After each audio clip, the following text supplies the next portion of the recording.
Welcome to the Chris Spangle Show. My name is Chris Spangle. Thank you for joining me here on the program. And I am excited about today's episode because this is someone's. Welcome to the Chris Spangle Show. I am him. Dumb. Welcome to the Chris Spangle Show. My name is Chris Spangle. Thank you so much for joining me. I am excited to bring a guest to you today that I have followed for 15 years, maybe. Max Borders. I don't know how to describe his career. You know, he's somebody that I've followed since he started a conference called Voice and Exit, which was about voicing your displeasure with the way things are working and checking out of the system. You know, he is an author of several books. Probably the biggest is The Social Singularity. He's written The Decentralist, After Collapse, and he's got a new book called Underthrow. And I love this book because it basically takes the spirit of the founders, specifically Thomas Jefferson, and applies them to the era of technological advancement that we live in. You know, people will often talk about, well, how do the words of these dead founders who lived when it was horse and carriages and mail took 3 weeks to get to somebody in another state, what lessons do they have for us in the modern age? And the book Underthrow really talks about the application of Jefferson's philosophy to the modern age and how people ought to be, specifically the phrase consent of the governed, and how we ought to build a new constitution around consent of the governed. And he's putting his money where his mouth is.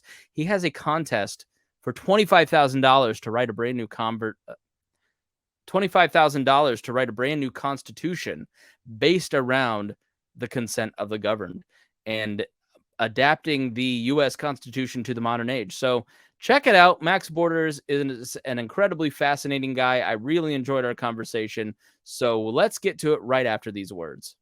Max Borders, thanks so much for joining me. I appreciate it. My pleasure. You know, I have followed your career.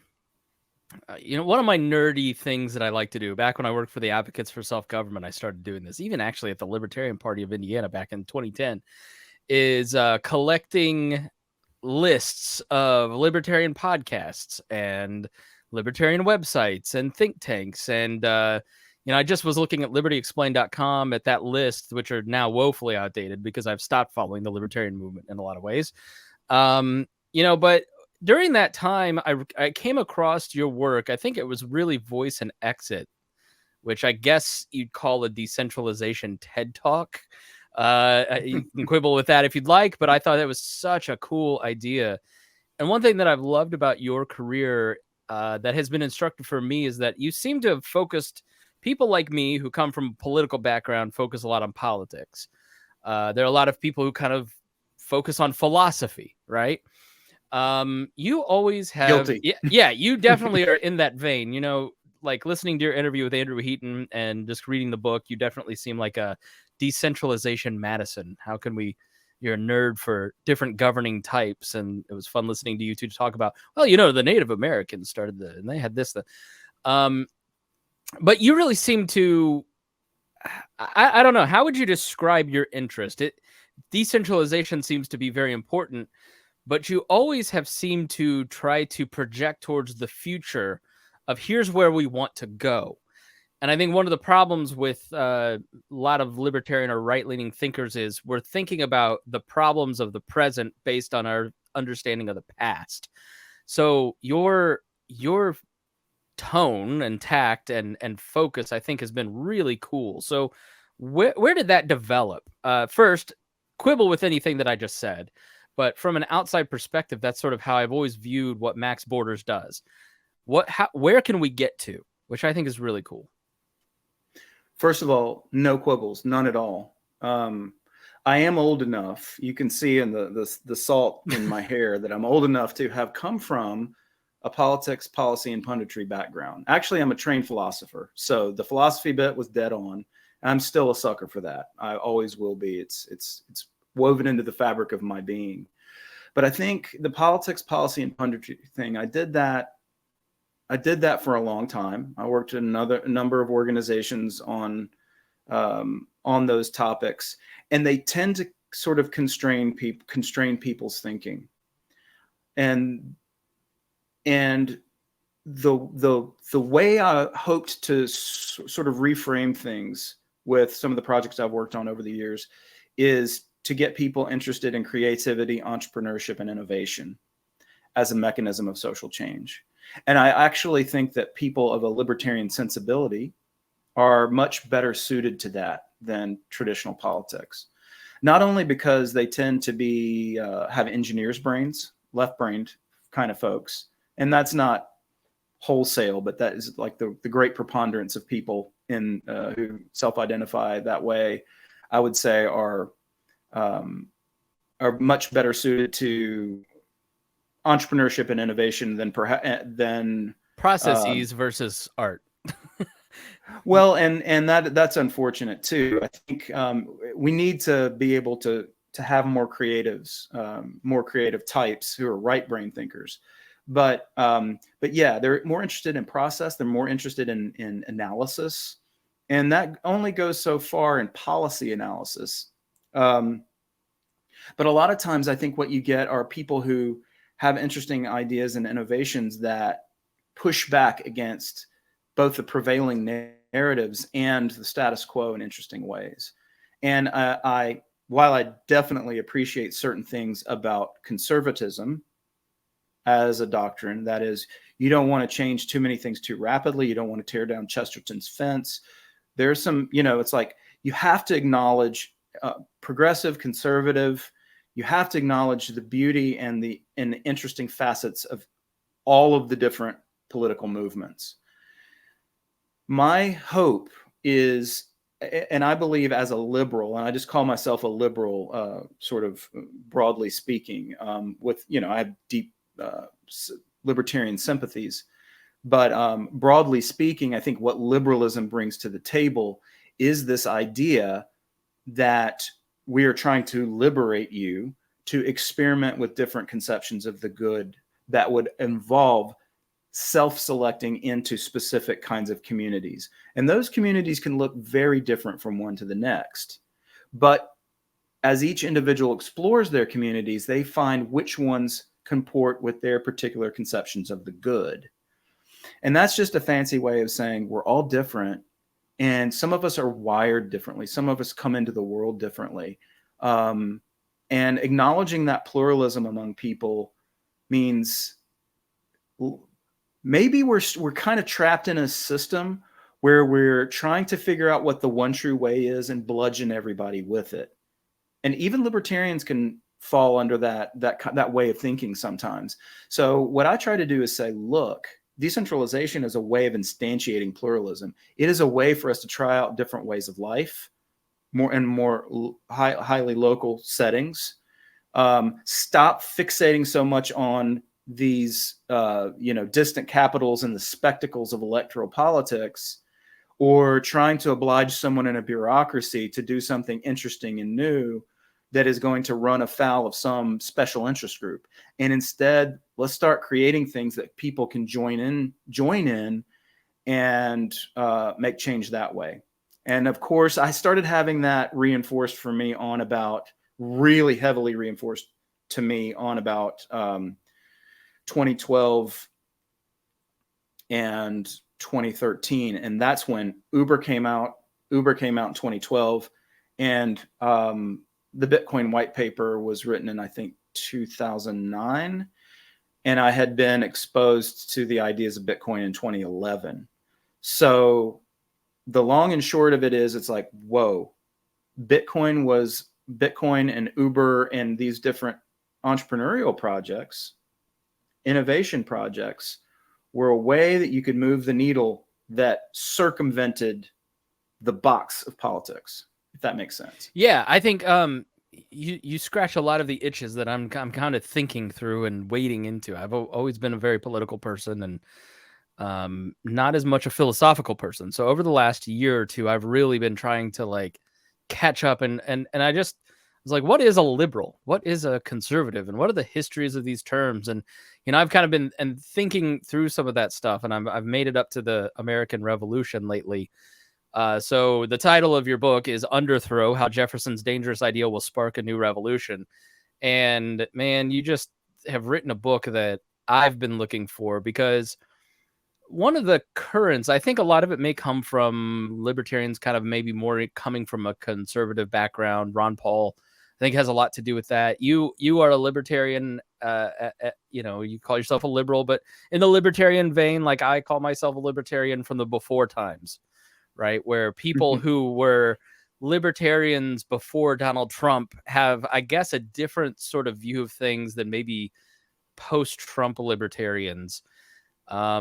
They seem, the more populist veins seem to have a lot more distrust in their fellow man than they may be a little more John Adams than the Jeffersonian libertarians, where, look, it's the consent of the governed, and yes, we should be skeptical of democracy, but decentralization is key. I have always believed that that decentralization is the future. You talk a lot about pluralism, the idea that different cultures can and will live together and exist in proximity, in online spaces, in different places, and you cannot eradicate that.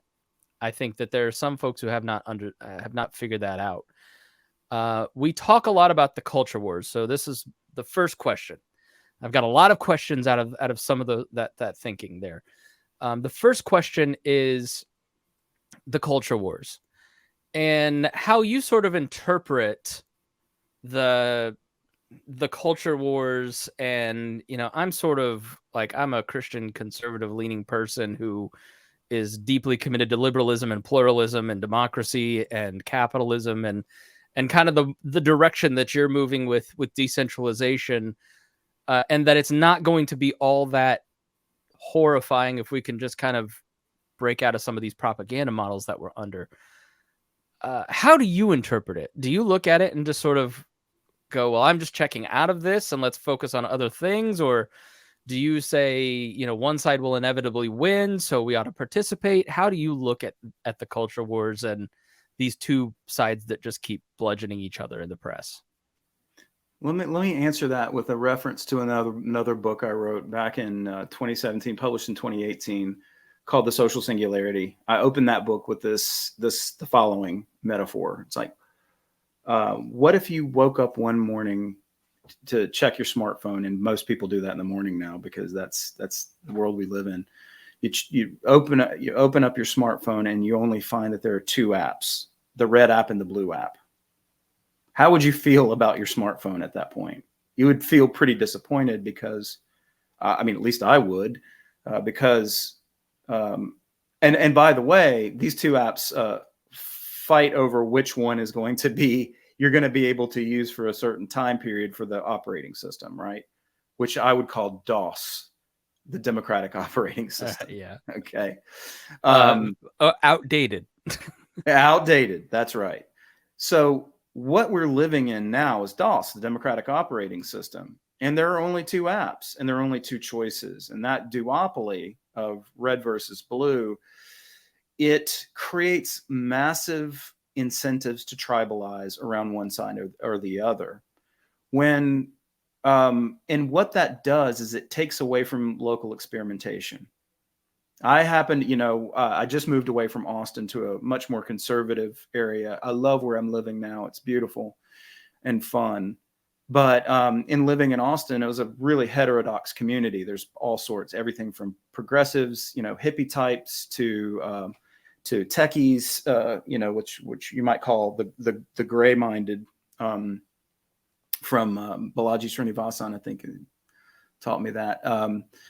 And to obviously conservatives and Christian conservatives in Austin as well. And that heterodox community, when you really start talking to people and you start talking about their values, the things that they want, you realize that they engage, the way they think about their community locally is a far cry from the way they behave online when talking about the macro picture.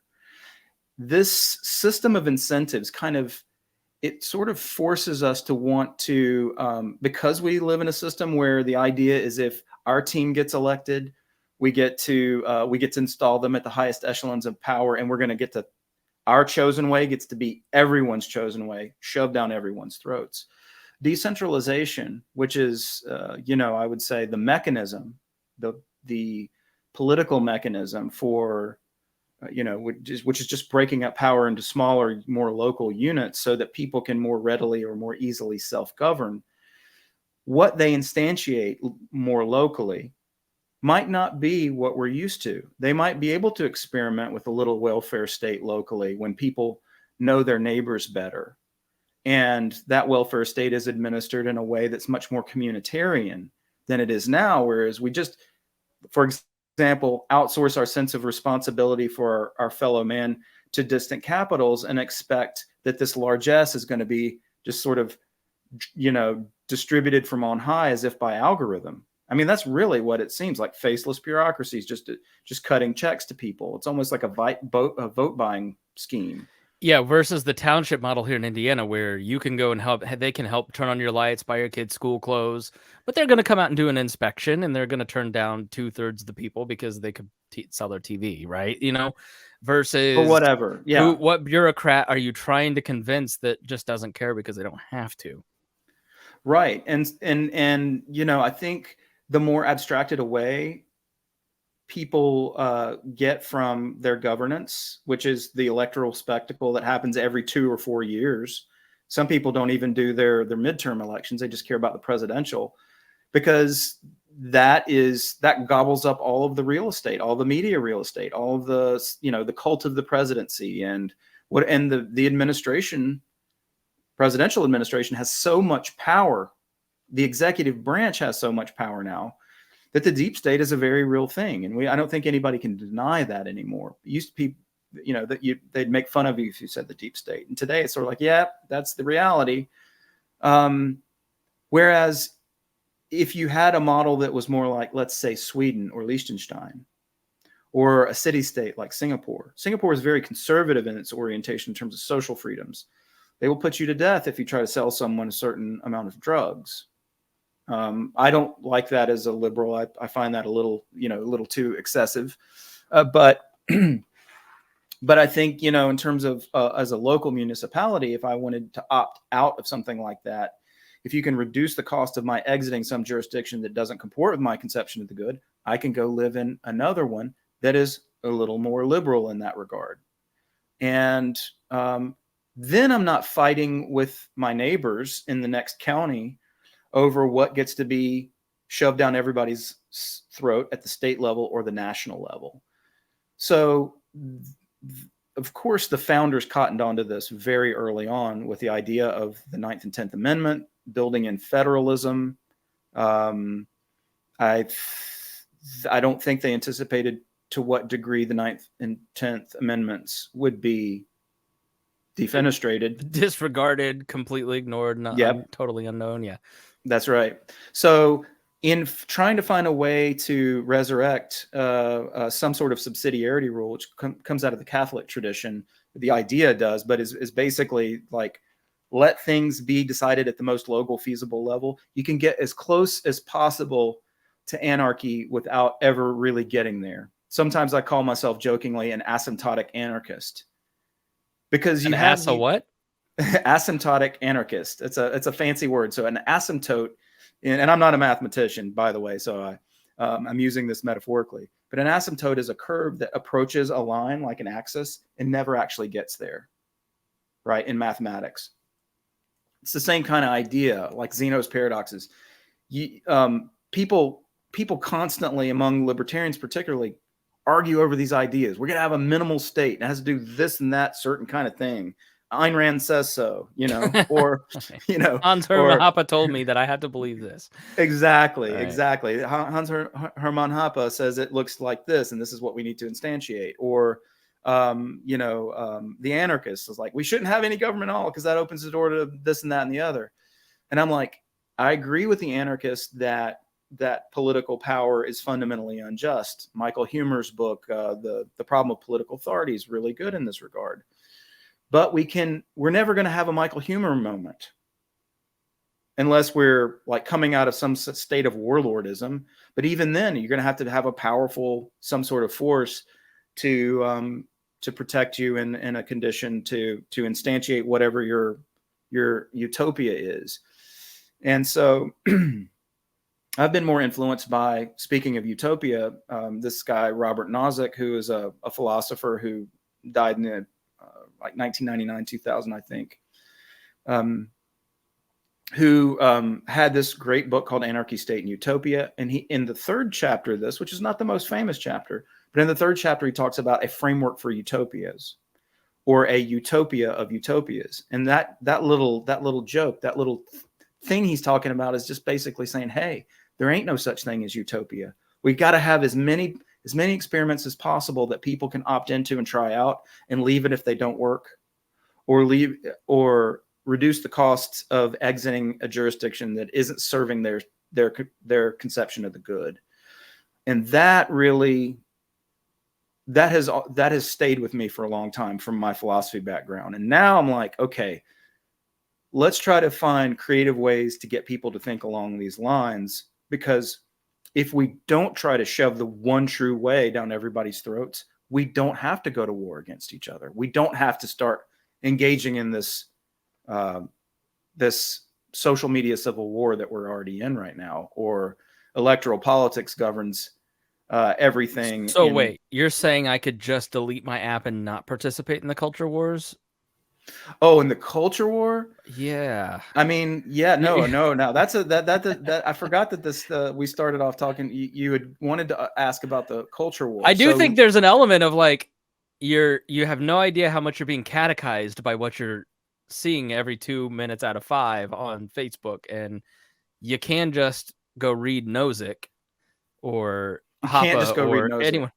Yeah, it is a little bit of work, but you so can. let me go to the question of culture. Yeah, please, I don't want to interrupt this follow-up. No, but I think that's kind of where the thinking is going. It's less about what government to shape under, but how am I going to sort myself in with people that I just there's no ability for me to go to send my kids to school with someone who believes that there should be trans story hour, right? Like that's sort of the prevailing thought of the moment, that we can't have a pluralistic society because the differences are just too irreconcilable, and we need to completely dissolve the union and I don't know, send the liberals to Philadelphia and the conservatives to Indianapolis.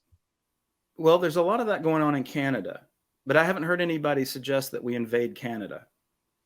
You have not been listening to this show. That's been really? That's been a strong theme of this show for 11 years. But no, go ahead. Yeah. Invade Canada. Yeah, well, I'm all for it. There are a lot of jurisdictions around the world where who participate in what we might call deal breakers, right? Who have policies that are beyond the pale to us. And again, what's beyond the pale to one person might not be beyond the pale to the next. My sense is we've got to, in some sense, protect basic rights. That there has to be some concept of, of an individual right.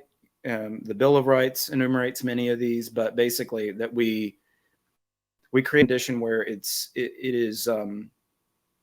is illegitimate, and by which I mean illegal, to make someone worse off who is innocent. Okay, that is a pretty basic to liberal doctrine or libertarian doctrine. Now, there might be deal breakers in what are the status of children, what is the status of the unborn, all of these kind of things like this. The status quo on that currently after the Supreme Court decision, for example, with abortion, is do it states. I would say go even lower in terms of jurisdictions if we're talking about terra firma, so that you can carve out more spaces for people who, because I very much understand both sides personally of the abortion debate. I understand both sides, and both sides make very, very important claims, and they indeed seem to be irreconcilable. But short of war over these deal breakers, these irreconcilable issues, maybe even then we want to have a subsidiarity rule and have smaller jurisdictions such that you can avoid civil war. Now, very quickly, I want to go back to the question of culture, because in this conversations, it's like, Max, what you're doing is all very theoretical and abstract, and you're trying to teach people this, what the benefits of decentralization would be. In Switzerland, for example, the canton has as much authority as the federal government. So cantons are able to set most of the rules for that particular region in Switzerland. The federal government is more of a confederation. In fact, it used to be called the Swiss Confederacy. It may still be, but there is a balance between unity and diversity in Switzerland that has held together for a long time, and they're generally known as peaceful people. They don't go to war with their neighbors, and they don't go to war with each other. Not really. COVID, there was some problems because they were trying to institute a lot of COVID, vaccine mandates and things like that. And the Swiss the Swiss like their freedom. They like their neutrality. But as an exemplar, I think Switzerland does a very good job of what the founders of the American Republic were hoping to achieve with the canton system, with federalism in the United States. And as we've already said, the 9th and 10th Amendment has been shredded, gutted, whatever metaphor you like. Therefore, we need to do something else. And I have a lot of people who are like, well, you're going to have to build culture around this idea. So the way I try to do that is appeal to their patriotism. Go back and read the Declaration of Independence. If you have any patriotism left in you, cultural patriotism, that is beyond just, I like my country and I like this flag, that's not enough. Like there's got to be some intellectual content to the patriotism. And the Declaration of Independence has this really important thing about rights to life, liberty, and pursuit of happiness. But the very most important part of it was that those rights, if a government does not instantiate those rights, then people have a right to tear down and reconstitute the government. And the consent of the governed is the key piece there. That's why I call the book, the subtitle of the book, Jefferson's Dangerous Idea. That is his dangerous idea, is the idea of opt-in governance, of smaller jurisdictions where you can go into, where you would be legally able to break off from a jurisdiction that isn't working to start with some other jurisdiction, or even perhaps, and this is something that Jefferson might not have been able to imagine, but governance in the cloud, where you can choose from a menu of legal options that exist in the cloud, the digital cloud. I'll leave that for the moment. Do you walk through that in the book, how that would work? Yeah. So there's a guy, and this predates the third part of Anarchy, State, and Utopia by I don't know, long time, 100 something years.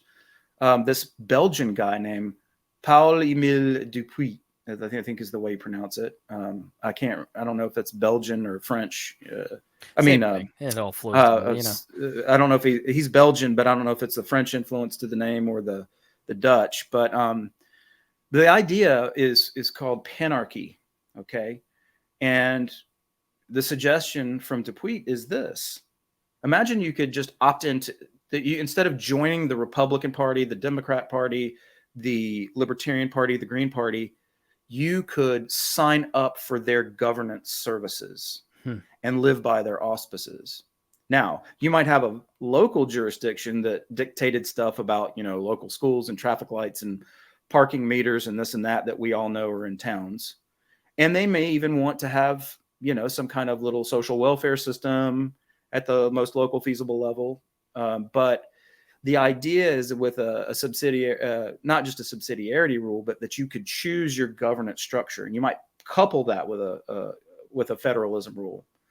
But that you would join, instead of joining a party, that you would try to get that party elected to hold sway over the 350 essentially from top down, force those values on other people who don't necessarily reflect those values.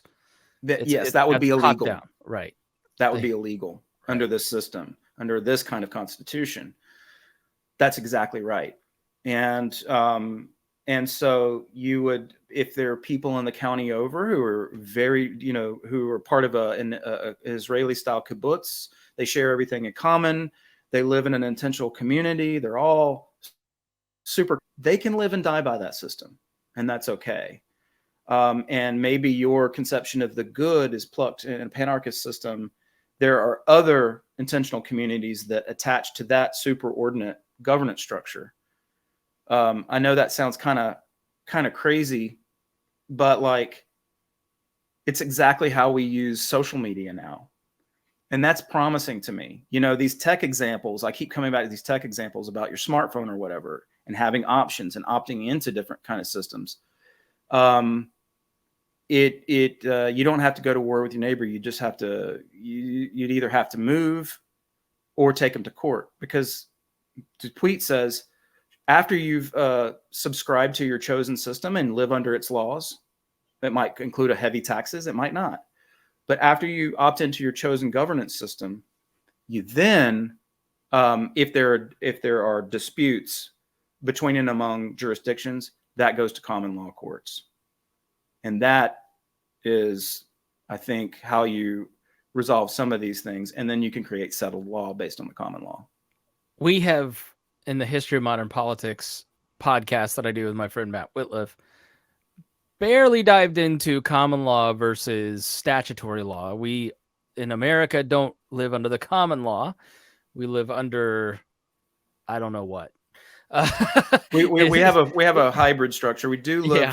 some common law, but statutes are gobbling up everything. Yeah, right. Where we refer back to case law as opposed to, look, this is just the values of the society.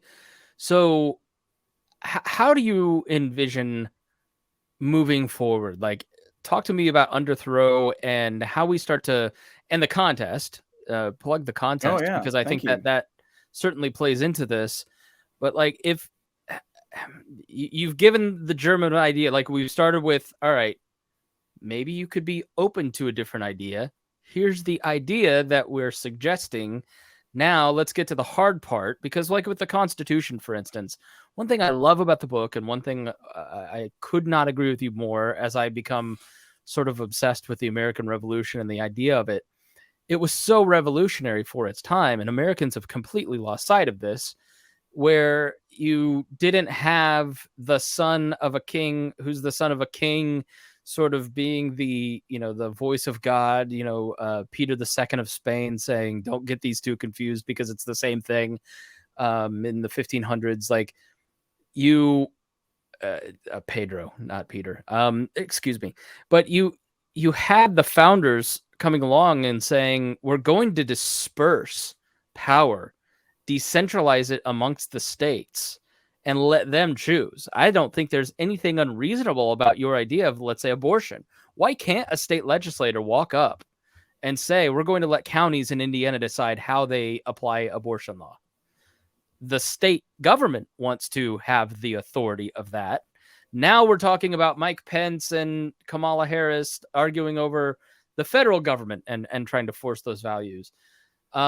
So when they sat down to write the Constitution and, revise the Articles of Confederation and determine a scheme for the government and have the arguments like through the Federal and Anti-Federalist papers, there was a lot of negotiation, right? So slavery always is brought up. Hypocrisy is woven into the fabric of the American Republic, not just slavery, right? The thing about hypocrisy is that you have two ideas that are, one's good and one's bad, right? In Jefferson, the ideas of the natural rights, tradition, and every man is equal, and all the values he expressed, he did not embody them, but it doesn't mean that those values are wrong, right? But when that you are trying to apply those, you couldn't get the Constitution passed without negotiations, but they all acknowledged they had set up a time bomb, right? So the idea of updating the software of governance, how do you move forward when you actually start to have the rubber meet the road in a second founding, or as Glenn Beck there for a while called it, the refounding? That is a beautiful question. That is, and that is the most daunting aspect of this for me. So first, let me talk about the Constitution of Consent contest, because that was in there a little bit. And then I'll tell you, then I'll answer the part about the latter part. the Constitution of Consent contest. If your listeners will go to underthrow.org, Underthrow being the name of the book as well. Yeah, it's probably confusing, but underthrow.org. You'll in the nav bar, there's a thing that says contest. That contest, we're offering $25,000, $20,000 first prize, $3,000 second prize, and $2,000 third prize for the team or individual who can come up with the best constitution of consent, where consent is riffing on Jefferson's dangerous idea, that of the consent of the governed. All the hardcore libertarians out there who like Lysander Spooner will like the fact that you actually have to sign this Constitution. And I think Jefferson would agree. Jefferson was worried about the sophistry of the General Welfare Clause and others. And so also was the Anti-Federalists who opposed it. In fact, Robert Yates of New York walked out of the Constitutional Convention because he saw that they were going to create an imperial monster. And boy, was he right. It happened. New York that is not didn't sign it, and New York's objections largely were right. That's right. And the other New Yorker, Hamilton, was the one who ended up winning the day and winning the argument. And he, frankly, was responsible in great measure for ruining the country and giving us the shit show we have today. Excuse my mouth. But Jefferson, and so people might confuse me for saying that I don't venerate the Constitution. I think it was a brilliant, brilliant document. It did something to the world. It created a situation that changed the world in a great many ways to positive effect. I admire it deeply, and I think that there are features of it that must be copied personally. So when I invite people to enter this contest, it's like, how would you improve on the old Constitution? What would you keep? What would you scrap? How would you institute this idea of right of self-determination for a jurisdiction? Right. So if this Northwest, I think it's Washington or Oregon, Northeast Washington or Northeast Oregon wants to break off and join Idaho, they can do that. That's their prerogative. Where those kind of features are built into it, where there's no question about the legality of the right of self-determination, and that individual people can be signatories to this. So at the macro level, it's like, yes, I want to participate in this, and this is my chosen body of law. And of course, it would build in the common law and not privileged statute law. I'm aware of the irony that a constitution is a form of statute, but otherwise, judicial supremacy, you resolve your disputes between and among jurisdictions, between and among people in common law courts. This is the way you have Hayekian bottom-up law, spontaneous order kind of law. So now how do you get people, and this gets to the question about how you get people thinking along these lines or appreciating this, because most people are kind of trapped in kind of status quo thinking. It's geographical boundaries. It's I'm listening to you going, well, how does that work if I live, how does Ms. Kim and the Mohammeds and Donna next, how do we all have different governments? That just doesn't make sense to me. They live next door to me. Well, you're going to have different governments, right? You're going to have a local government that's going to have resolve questions on certain things, like maybe parks and roads and drug policy, right? They might have a red light district, but that's it. Or they might have, completely drug-free zone or something like that. And you're going to have to figure out where in the governance stack that goes. So the idea is you're going to have multiple jurisdictions, but the federal jurisdiction is going to only be responsible for ensuring that no single jurisdiction gets too big and has control over everybody else, so that one true way of getting shoved down everybody's throat problem gets solved. Now,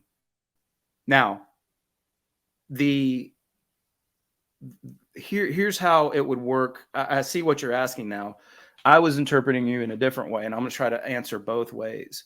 Think about right now, you and I see each other on Facebook all the time. I happen to see you all the time. You got a pretty family. your building.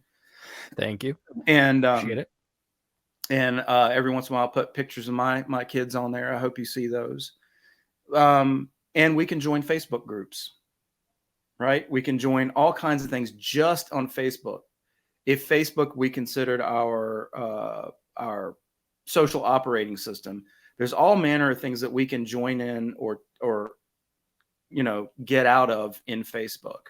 If you use that as a rough metaphor for what I'm describing, you would be able to, there are certain things that are going to have spillover effects for communities. So you might have stronger drug prohibition laws or whatever in a jurisdiction. And you're going to have people fighting in courts over whether and to what extent they can defend themselves for Second Amendment, which some people see as very basic right. But the idea of governance pluralism would be, it seems arbitrary that I can have a say over how people, I'm in South Carolina right now, how you in Indiana ought to have to live, but I don't have any say of how people in Mexico or Canada live, even though I'm closer to Mexico perhaps than you. I don't know that to be the case. When I was in Texas, I definitely was. Yeah, I see what you're saying. You know it's all sort of phony baloney anyways, the geographic boundaries. So right. We already have in the internet age means of governing, I manage a lot of big brands, right? And large Facebook groups, and we have rules that we have set on how we interact with each other and how we're going to do deals. And there's professional ethics, for instance, Hollywood has a totally different set of professional ethics than lawyers do. Yeah. Have you ever talked to a lawyer? Talking to a lawyer, I had to do it yesterday. Nice guy. He's a phenomenal human being, but they will commit to nothing because of ethics, right? Like they will not give you doctors are the same way, just because ethics, being in the media, I have a certain philosophical approach to how I treat other people or use these platforms. And other people choose different ways, right? But I have my set of ethics, right? So is that sort of what you're saying, where, look, we already have all these instances where we have, in the digital age, created these different sets of ethics in which we govern ourselves. Why not start to legal implement codes? That? Right. I know a bunch of people who don't live in Delaware but incorporate in Delaware because they have a body of business law that extends back really far, and it's good quality law. People like Delaware's business law, so they incorporate in Delaware. It's low tax, it's this, it's that. There are, for example, in Estonia has e-residency. You can become a resident of Estonia without actually having to live there.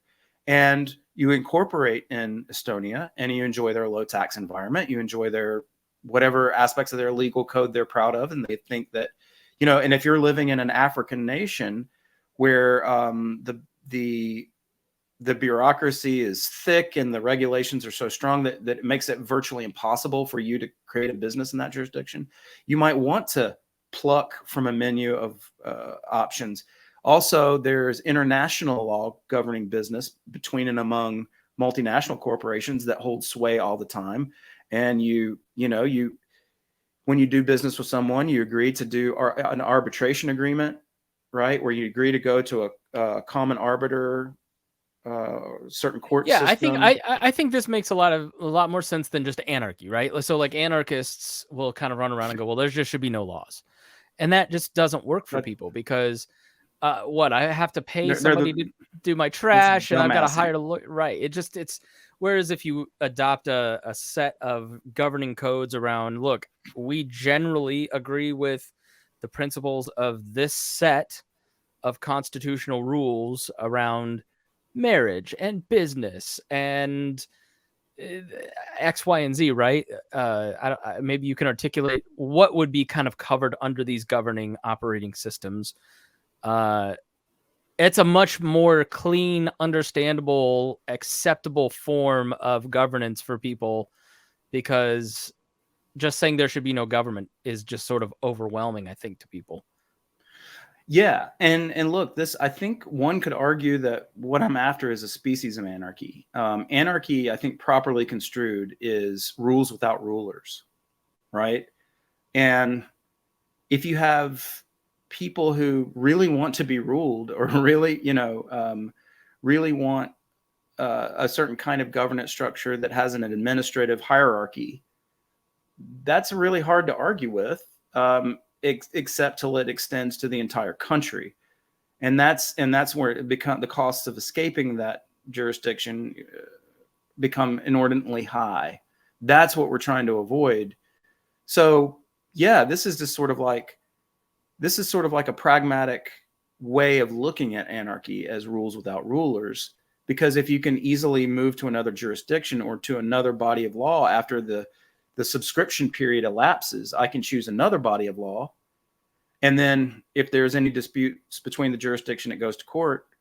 That body of law might live in the cloud as well. Common law does. English common law, you had, the law books were applied anywhere they needed to, if that makes sense. There's a whole great tradition of emergent law called the lex mercatoria, which just means the merchant law. All across the Silk Road, people used this law to do what they needed to do in the Middle Ages, and it was a flourishing centers of activity that allowed people to trade and have commercial relationships, even though they weren't all from the same nation state. Yeah. Does that make sense? No. So instead of someone coming in and imposing a set of COVID restrictions on me, right, you would have a situation where, look, we have this disagreement. What set of laws can we go and access that we can both agree, let's mediate these rules, as opposed to someone coming in heavy-handedly and saying, this is how you're going to do it, and if you don't, I'm going to bankrupt you or jail you. Versus the Silk Road example of like the peasant in the middle of what is now Germany had no need necessarily of those laws. They had a different set of needs of laws for how to deal with an oppressive lord who was stealing 50% of what they made.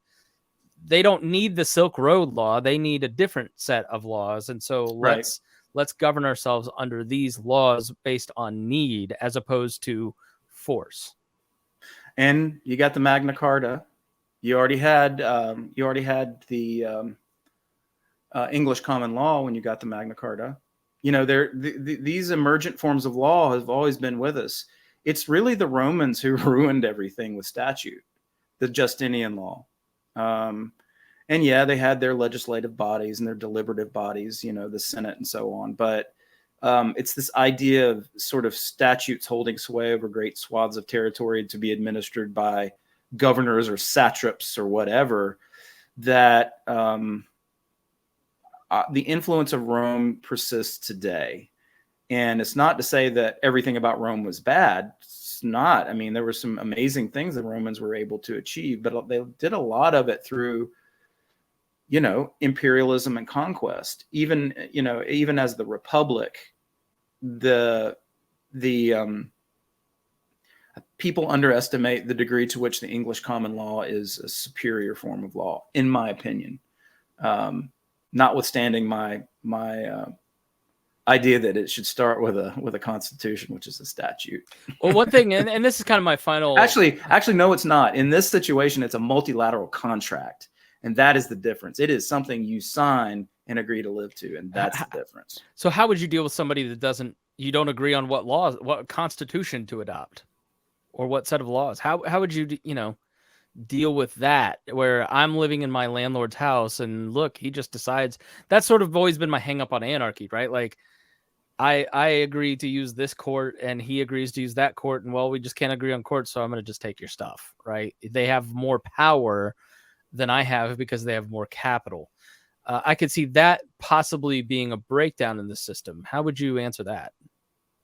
Yeah, I think you're going to start to see all sorts of things that spring up around this in terms of insurance structures and things that it's like, if you get an economist can map this out for us, but basically conflict is costly, right? And a lot of things you might do if we were to a bunch of us were to opt into this Constitution, but others not. It's sort of like disputes that you might have with someone who's from Mexico or someone who's from Canada. You know, that has to be reconciled in some way. International conflicts happen all the time and are reconciled, and they're not reconciled at the UN. They're usually done through arbitration courts or I whatever. think that's a good point. So you have Belarusian agreements where, you know, in the past, Ukraine and Russia, or the United States and Russia, have had to meet in Belarus and hammer out an agreement through arbitrators. And so, yes, while it would be annoying that you would have to have arbitration, you'd have to have mediation, you'd have a lot less government force in your life. You would just have sort of like divorce, right? Like nobody goes into marriage thinking they're going to get divorced, but when it goes wrong, you have a system for dealing how to, and nobody ever comes out totally happy, but at least it's somewhat fair for some folks. The final thing that I wanted to bring up, and there are different laws in different states, by the way. Yeah. Right. So, you know, with a subsidiarity rule, and I would encourage people who want to enter the Constitution of Consent contest to consider a subsidiarity rule, which is all decisions must be made at the most local feasible level.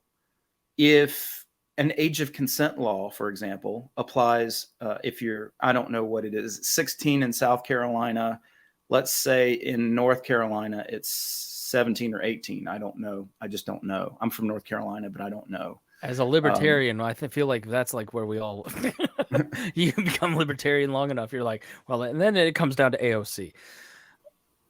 To AOC? Age of consent. Oh, okay. Yeah. So like if I am an 18-year-old with my 16-year-old girlfriend in South Carolina, then I'm okay. But if I get caught in the steamy back of the car with my 16-year-old girlfriend in the state that has a 17-year-old age of consent, I might get arrested for statutory rape. And if the law accrues to that jurisdiction, right, as part of a subsidiarity rule, then I might not have any cover by the Constitution. You see what I mean? Yeah. By because the Constitution is going to be restricted at the federal level to very few things, and age of consent laws might not be one of those. Just like legal codes regarding how you can build your house and what you can build, put in your yard. If you're a member of a homeowners association and you live next to someone who's not, and they have yard cars, what is your recourse? Right. We have these kind of situations all the time already, and they have to be resolved in courts. Interstate conflicts with different sets of laws and so on. There are interstate conflicts as well, because people do business across state lines all the time. Our Constitution does do a little around this, but the long and short of it is there are going to be a lot of ways where you have these secondary markets to ensure that you have protections. And that sounds like a very David Friedman-esque kind of thing. I don't know if you follow David Friedman. Yeah. He is an anarchist, but he's one of these rules without rulers guys. In other words, there are strong incentives for you to mitigate conflict by making sure that you have some kind of legal insurance, or you're part of a protective association in which that is bundled in as part of your membership dues. There can be all kinds of ways that these things can spring up. It depends on what kind of body of law you have. And I'm not prescribing anything. I've given a set of guidelines, a basic outline of the kind of things I want to see. But part of this contest, this Constitution of Consent contest, is that there are going to be all kinds of creative, again, this goes back to the idea of creativity, innovation, and entrepreneurship, that you can have legal innovations too. We want to discover these through this contest. Somebody might think of something that we've never thought of, and that could be instantiated into law. And then we build culture around that. So really quickly, Chris, and I don't mean to just blather on, but that's what we do here. Well, yeah, but you got a lot of questions, I'm sure. This idea of building culture around something, this guy who's been Balaji Srinivasan has been on the major podcast scene for a long time. Tim Ferriss. I think he was on for Tim Ferriss for 4 hours, Lex Fridman for like 7 hours or something. I can't imagine. I feel bad keeping you for over the 30 minutes I agreed to.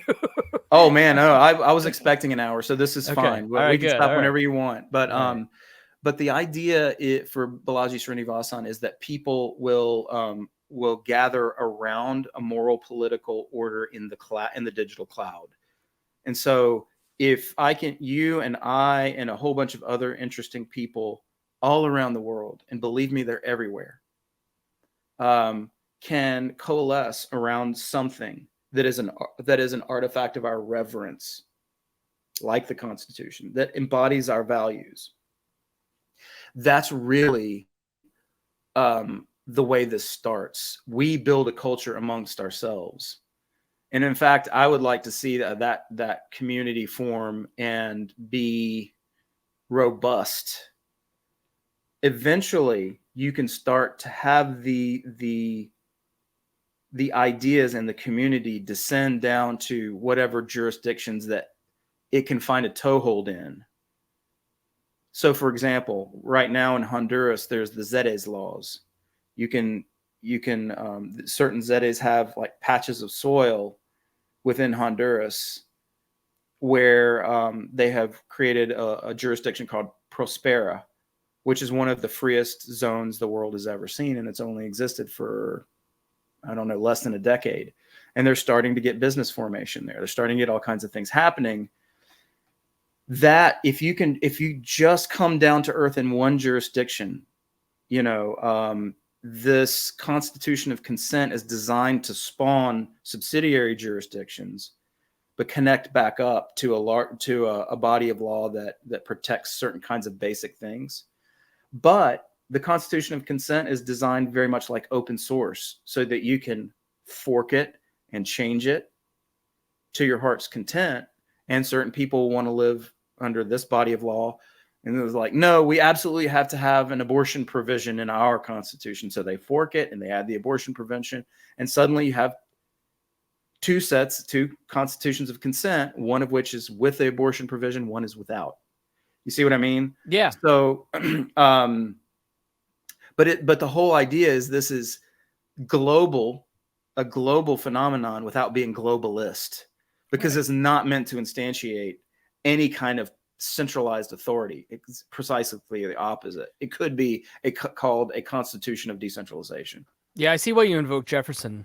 I love that you used the founders and their ideology, because I think that's just such a deep core part of American culture, American thinking, American education, that you can't really have a reformation or an evolution without talking about the founders. So I thought that part was exceptionally, but I mean, you really seem to have encapsulated in the 21st century the way that Jefferson thought about how it ought to operate, his skepticism around the Constitution. So I really appreciate that piece. I want to end with a different question, but before we move on to that final question, finish self-promoting, plugging the contest. If I enter this contest, you can win like 20 grand if you win, right? Like, so Absolutely. It's a significant contest. Where can I find details? Give me a couple other details before we move on to a different topic. Thank you. I would encourage everybody to go to underthrow.org. It's a Substack. That's my Substack. You can sign up for free. You can also sign up to buy me a cup of coffee every month, and that is most welcome. We'll use those resources to further promote the Constitution of Consent contest and these ideas, these fairly radical ideas about how to create a social order that makes everybody as free as possible, but still united under the banner of broad liberalism, right? So underthrow.org, you come there, you'll get treated to a lot of different voices, mostly mine, but also some others people who think along these lines and in this vein. They're very libertarian informed, so they won't be disappointed if your listeners are libertarian. And you go to the nav bar and click on contest. That'll give you the entire contest page. You can see the rules, but also the guidelines, the kind of things that we're looking for as judges. And yeah, I would encourage everybody to think creatively about how to create a new constitution that achieves these kind of things, as well as gives you an opportunity to win $20,000. Who couldn't use that now, even though the dollar is purchasing power is more by the minute. It's still a lot of money. It's still a money. really good amount of money. And the book is Underthrow: How Jefferson's Dangerous Ideal Will Spark a New Revolution. I'll put links to both of those things in the show notes. You're a very smart guy who seems to think differently and access very smart and bright people that are coming up with new ideas. I'd not heard of like the Honduras Prosperous, right? Some of us are still woefully stuck in Politico and politicalwire.com and things like that, right? I'm interested in, having you outline your media diet. What do you read? Where do you find your books? What websites do you visit for news? If you even look at news, like if I were, we're starting Chris Spangle University and I'm hiring you to teach people how to think critically, think differently about philosophical topics and a conception of the future, where would I start? Where would you start outlining in your course?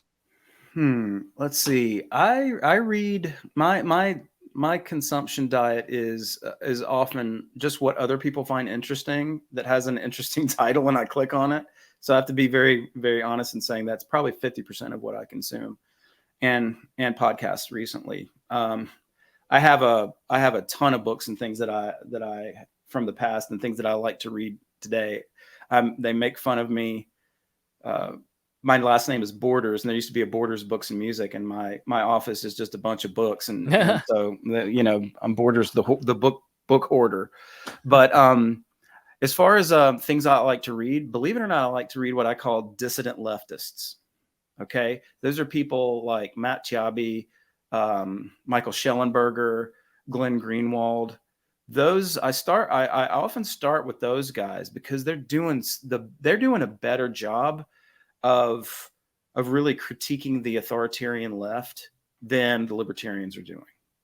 I kind of get the sense that the mainstream libertarians are trying too hard to maintain this kind of neutrality, this kind of dispassionate or sort of, I don't know, detached view in what they're doing, or they try to maybe call spades with everybody without just every once in a while going, okay, these folks have a point. Whereas the dissident leftists are really, really interesting in their critiques of their own kind, because they see the illiberal nature of the way the left is trending right now, and I think they're right.